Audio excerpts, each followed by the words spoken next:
Alors que l'Europe cherche désespérément à forger sa propre défense, tous les regards sont tournés vers Berlin. La capitale allemande, centre névralgique de l'Union, est au bord d'un choix qui pourrait sceller le destin du continent tout entier. Va-t-elle sacrifier sa précieuse souveraineté pour une coûteuse armée européenne, ou défendra-t-elle seule ses intérêts, au risque de diviser l'Union? La tension est palpable, les enjeux sont colossaux. Question à vous. Écrivez d'où vous nous regardez, pays et ville. C'est un débat intense qui fait rage à Berlin, au cœur de l'Allemagne, la locomotive économique de l'Union européenne. Les discussions concernent la création d'une armée unifiée de l'Union européenne. Des politiciens, des experts et même des stratèges militaires sont impliqués. Ce n'est pas une idée nouvelle. L'idée d'une armée européenne a gagné en pertinence ces dernières années. Pourquoi maintenant? Parce que l'UE, en tant qu'initiateur de cette proposition, veut renforcer sa sécurité. Elle vise aussi son autonomie décisionnelle, son poids politique sur la scène mondiale. L'Union européenne cherche à réduire les doublons de dépenses et à moderniser ses forces. C'est une vision ambitieuse, n'est-ce pas? Question à vous, marquez-vous dans les commentaires. De quelle ville, pays regardez-vous maintenant? Beaucoup saluent ce projet. La France, l'Espagne, l'Italie et les Pays-Bas le soutiennent activement.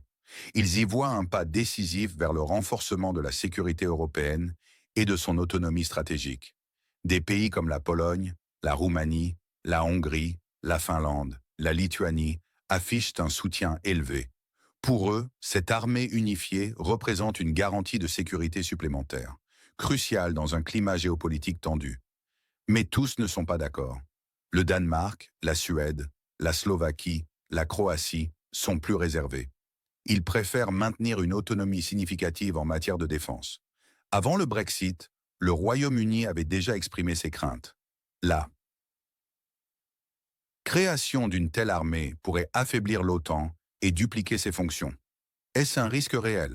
L'ancienne chancelière Angela Merkel, figure emblématique de l'unité européenne, a déclaré: la création d'une armée européenne démontrerait au monde que des divergences sérieuses sont impossibles entre les pays de l'UE et que l'Europe est capable d'assurer sa propre sécurité de manière indépendante. C'est une déclaration forte. Elle exprime une vision de puissance et d'indépendance. Les cabinets berlinois sont en pleine ébullition, dit-on. Cela symbolise l'intensité des discussions. L'Allemagne est au centre, elle est la locomotive des réformes européennes. Ces débats ne sont pas confinés aux médias traditionnels. On les retrouve aussi sur les réseaux sociaux, les forums et dans les universités. C'est dire l'ampleur de l'engagement public. On utilise le terme Bundeswehr modernisé, ce qui indique des investissements massifs dans l'armée allemande. L'idée d'une armée unie est présentée comme non seulement un choix technique, mais aussi un choix symbolique entre le passé et l'avenir. Un choix historique, ni plus ni moins. Le dilemme de l'Allemagne, garantir la sécurité collective de l'UE tout en protégeant sa souveraineté nationale. Un équilibre délicat, un défi majeur. Les négociations en cours à Berlin sont complexes. Chaque décision allemande influence la dynamique européenne. Pensez-y et puis dites-nous, où se situe la ligne rouge entre la sécurité collective et la souveraineté nationale pour vous? Un seul mot suffit. Derrière les discours officiels, les rumeurs abondent. Certains craignent une perte de souveraineté. Une intégration militaire pourrait déléguer le contrôle des forces armées nationales. Les décisions seraient prises par une majorité au détriment des priorités allemandes. Imaginez Bruxelles décidant pour vous, quitte à négliger vos propres intérêts. C'est une théorie qui fait froid dans le dos. D'autres craignent un affaiblissement de l'OTAN. Une armée européenne ne dupliquerait-elle pas les fonctions de l'Alliance transatlantique? Certains affirment que l'Europe se détache de ses alliés traditionnels. C'est un danger, non? Et ce n'est pas tout. La domination franco-allemande est une autre crainte. La France et l'Allemagne, avec leurs économies et industries militaires robustes, pourraient s'accaparer une influence disproportionnée. Cela créerait un déséquilibre de pouvoir au sein de l'UE. Les géants dicteraient-ils aux petits? C'est une question légitime. C'est la tension principale. Comment les intérêts nationaux pourront-ils être préservés dans une Europe unie militairement? L'Allemagne, moteur économique de l'UE, cherche un équilibre délicat. D'un côté, elle souhaite l'influence et le poids politique d'une armée unie. De l'autre, elle craint de perdre le contrôle sur sa capacité à réagir de manière autonome aux menaces, surtout en tant que puissance non nucléaire. Elle investit massivement dans le renouvellement de sa propre armée, la Bundeswehr. Cela montre une volonté de puissance nationale avant tout. L'UE, elle, vise à projeter une image de force et d'autonomie face aux défis mondiaux. Elle veut réduire les coûts par la mutualisation et renforcer la cohésion interne face aux menaces extérieures. Les pays favorables à l'intégration cherchent une protection accrue. Ils veulent aussi une mutualisation des ressources. Ils espèrent une plus grande efficacité défensive face aux menaces perçues. Le grand dilemme allemand est là. L'Allemagne, tiraillée entre son leadership européen et la peur de perdre sa souveraineté militaire, incarne un conflit interne puissant. C'est le cœur de l'Europe déchirée. Berlin face au choix historique de son armée. Le choc des volontés est inévitable. La diversité des opinions au sein de l'UE, de l'enthousiasme à la prudence, annonce des négociations complexes et des compromis difficiles. Imaginez les conséquences à long terme. Politiquement, il y a un risque de perte de souveraineté nationale sur les décisions militaires pour les pays membres. Un risque de paralysie décisionnelle en cas de consensus difficile. Militairement, on peut s'attendre à une dilution des responsabilités, des difficultés d'intégration entre des traditions militaires et des équipements variés. Économiquement, les coûts initiaux seront élevés pour l'harmonisation. Malgré les économies à long terme, on peut s'attendre à des frictions sur la répartition des budgets et sur les investissements dans l'industrie de défense. Qui paiera la facture? Socialement, l'humain. Corps social pourrait se sentir déconnecté de son armée nationale si les décisions sont prises à un niveau supranational. Cela affecterait le moral des troupes et le soutien public. Tout cela est à prendre en considération. Par exemple, la question de la loyauté des troupes soulève des interrogations fondamentales. À qui prêteront-elles serment? À leur nation d'origine ou à l'entité supranationale européenne? Ce n'est pas un détail, mais une question essentielle de fondement moral et opérationnel. La logistique et la coordination des opérations militaires deviendraient des défis majeurs, nécessitant des systèmes de commandement et de contrôle sophistiqués et interopérables. La formation et l'entraînement devraient être harmonisés pour garantir une doctrine commune et une efficacité maximale sur le terrain. La diversité des cultures militaires, des langues et des procédures opérationnelles standards, SOP, entre les différents États membres serait un obstacle de taille à surmonter. Des programmes de formation conjoints et des échanges réguliers entre les personnels militaires seraient indispensables pour créer un véritable esprit de corps européen. En outre, la question de l'approvisionnement en équipement militaire est cruciale. Une armée unifiée exigerait une standardisation des systèmes d'armes et des munitions, ce qui aurait un impact direct sur les industries de défense nationale. Cela pourrait favoriser les grands acteurs industriels au détriment des plus petits, créant des tensions économiques et politiques. La recherche et développement en matière de défense devraient également être mutualisés, impliquant un partage des coûts et des bénéfices, mais aussi une gestion complexe de la propriété intellectuelle et des technologies sensibles. La cyberdéfense, par exemple, serait un domaine clé nécessitant une coordination sans faille et des investissements substantiels pour protéger les infrastructures critiques de l'Union. De plus, la gestion des crises humanitaires et des opérations de maintien de la paix sous un commandement européen unifié pourrait améliorer radicalement l'efficacité de l'UE sur la scène internationale, projetant une image de puissance et de responsabilité. Cependant, cela soulèverait également des questions sur les critères d'engagement et la durée des missions, potentiellement en conflit avec les intérêts nationaux spécifiques. Enfin, la perception de cette armée par les citoyens européens est primordiale. Il faudrait un soutien public massif et une campagne de communication transparente pour expliquer les avantages et les coûts de cette intégration militaire, afin d'éviter la désaffection ou le rejet. L'éducation civique sur la défense européenne pourrait jouer un rôle majeur dans cette acceptation. Partagez votre avis. L'Europe doit-elle avoir une armée ou chaque nation devrait-elle défendre la sienne? 3 scénarios se dessinent. Premièrement, l'intégration profonde. C'est le pire cauchemar pour les souverainistes. Une armée unifiée complète, avec un commandement et un financement commun. L'Europe deviendrait une puissance militaire indépendante. Mais les États membres perdraient une part significative de leur souveraineté militaire. L'Allemagne participerait activement, mais partagerait son contrôle. Deuxièmement, le modèle hybride. C'est le plus probable. Les forces nationales existeraient, mais la coopération s'intensifierait. On verrait des missions conjointes. 1. Partage de technologies, une coordination accrue. C'est un compromis qui maintiendrait une certaine souveraineté nationale tout en renforçant la défense collective. L'Allemagne serait le lien entre les factions. Troisièmement, le retour aux modèles nationaux. C'est le plus dangereux pour l'UE. En cas de désaccord majeur, les pays se recentreraient sur leurs armées nationales.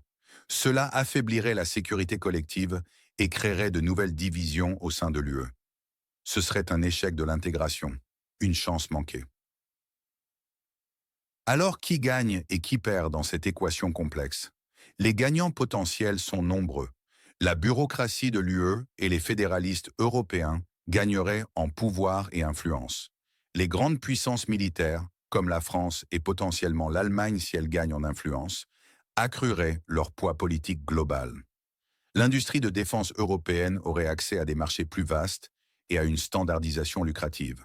Mais il y a aussi des perdants potentiels. Les partisans de la souveraineté nationale verraient une érosion du pouvoir national.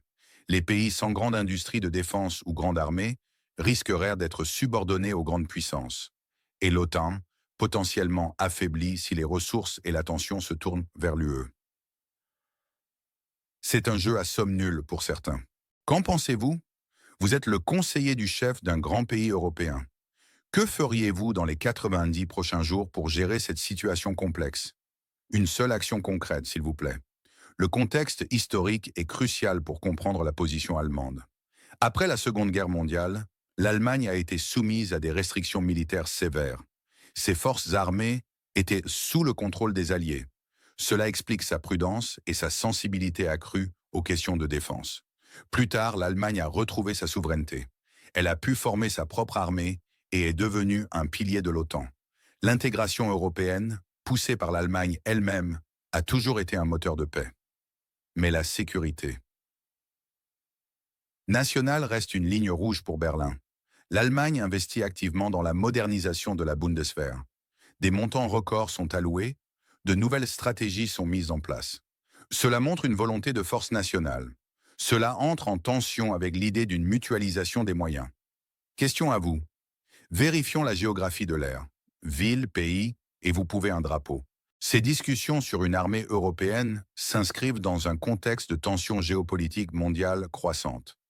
Le terrorisme, les cyberattaques, les conflits régionaux, tout cela nécessite une capacité de réponse rapide et unie. Mais il y a aussi le besoin d'autonomie stratégique. L'initiative reflète le désir de l'UE de ne plus dépendre uniquement de l'OTAN et des États-Unis pour sa sécurité. L'idée d'une Europe capable de se défendre seule gagne du terrain. Pensez au coût de l'inaction face à ces menaces extérieures. C'est effrayant, n'est-ce pas? La peur de la perte de souveraineté et l'espoir d'une Europe unie et forte sont les deux faces d'une même pièce émotionnelle. C'est un drame où le dilemme de l'Allemagne est le fil conducteur. La polarisation est évidente. La vision pour contre la vision contre, l'intégration contre l'indépendance. Il y a un appel aux valeurs. Sécurité, souveraineté, unité, efficacité. Le ton de cette présentation est informatif mais teinté d'une certaine urgence et gravité. Il souligne l'importance des décisions à venir. Il y a une tentative de présenter un dilemme pour l'Allemagne. C'est de la polarisation pure. Le débat est présenté comme un choix entre unité et indépendance, autorité et perte de souveraineté. Cela crée un champ de bataille émotionnel idéal. Il y a aussi un appel à la fierté nationale allemande. On souligne le rôle clé et le leadership de l'Allemagne, mais aussi sa prudence et son lourd passé. Tout cela pour justifier son hésitation. Le langage est émotionnel. On utilise des termes comme débat intense, cœur partagé, choix historique, menace, perte de contrôle. L'image de l'UE est celle d'une nouvelle force. C'est l'idée que l'Europe peut montrer au monde une vraie capacité d'action. Mais il y a des chiffres. Plus de 60% des citoyens de l'UE soutiennent l'idée qu'une armée commune augmenterait la sécurité et la capacité à répondre aux menaces. C'est une majorité claire. Pourtant, le débat continue. Pourquoi? Les sommes records investies dans la Bundeswehr peuvent être utilisées pour montrer la contradiction des priorités allemandes, ou au contraire, sa force. Berlin dépense des milliards pour sa propre armée, mais elle hésite à les partager pour l'Europe. Pourquoi? Le héros hésitant. Le pivot de l'Europe, le pays déchiré entre son ambition de leader et sa prudence héritée de l'histoire. C'est l'Allemagne. Une figure respectée mais tourmentée. L'UE, le visionnaire qui cherche l'unité et la force, mais aussi le colosse aux pieds d'argile face aux divisions internes. Les partisans de l'intégration sont les visionnaires, les modernisateurs, ceux qui veulent une Europe forte et indépendante. Les sceptiques, les souverainistes, sont les gardiens de la tradition, soucieux de la souveraineté et de la démocratie, mais potentiellement perçus comme des freins à l'unité. La question centrale est là. L'Allemagne, le cœur hésitant de l'Europe. Alors que l'UE pousse pour une armée unifiée, Berlin se débat entre leadership et souveraineté nationale. Sont-ils sur le point de commettre l'erreur du siècle ou de bâtir une puissance incontournable? L'avenir nous le dira. Votre avis compte. Quel événement dans le monde vous semble le plus sous-estimé par les médias? Nommez-le et expliquez en un mot pourquoi. L'Europe se trouve à la croisée des chemins, unie face à l'inconnu ou divisée sous la menace. C'est une série de choix cruciaux qui attend Berlin et l'ensemble des pays membres. Les discussions vont se poursuivre, complexes et chargées de doutes. La force de l'UE résidera-t-elle dans une défense commune ou dans la résilience de chaque nation? C'est le dilemme du siècle. Berlin choisira-t-elle l'unité ou la perte de contrôle? La question reste en suspens. Quel est votre pronostic quant au moment où l'Europe aura véritablement une armée unifiée? Donnez un horizon de temps, par exemple à 5, 10 ou 15 ans, et une brève raison. L'Europe peut montrer au monde une vraie capacité d'action. C'est l'espoir de beaucoup. Mais il y a aussi les risques énormes. Risques politiques, militaires, économiques et sociaux. La balance est fragile. Chaque pays fait ses calculs. Chaque leader pèse le pour et le contre. La mutualisation des ressources est un argument fort, mais la perte de contrôle est une peur ancestrale. Les défis sont immenses, mais les opportunités aussi. Le débat sur l'armée européenne n'est pas seulement technique, il est aussi philosophique. Il s'agit de la vision de l'Europe au XXIe siècle. Une Europe forte et indépendante, ou une mosaïque d'États cherchant leur propre voie? Ce n'est pas seulement un projet militaire, c'est une question d'identité. Quelle Europe voulons-nous construire? Une Europe qui se défend seule, une Europe qui parle d'une seule voix sur la scène internationale, ou une Europe où chaque nation garde jalousement ses prérogatives militaires? Le temps presse, les menaces ne dorment jamais. La prudence allemande est compréhensible, mais la nécessité d'agir est palpable. Les leaders doivent prendre leurs responsabilités. Le destin du continent en dépend. Alors pour vous, quelle est la priorité absolue pour l'Europe en ce moment? La souveraineté nationale à tout prix ou la sécurité collective avant tout? Laissez votre opinion dans les commentaires. Abonnez-vous à notre chaîne pour ne manquer aucun de nos décryptages et activez la cloche pour être alerté de nos prochaines vidéos. Partagez cette discussion essentielle avec vos proches. Votre engagement est notre force. Merci de nous suivre.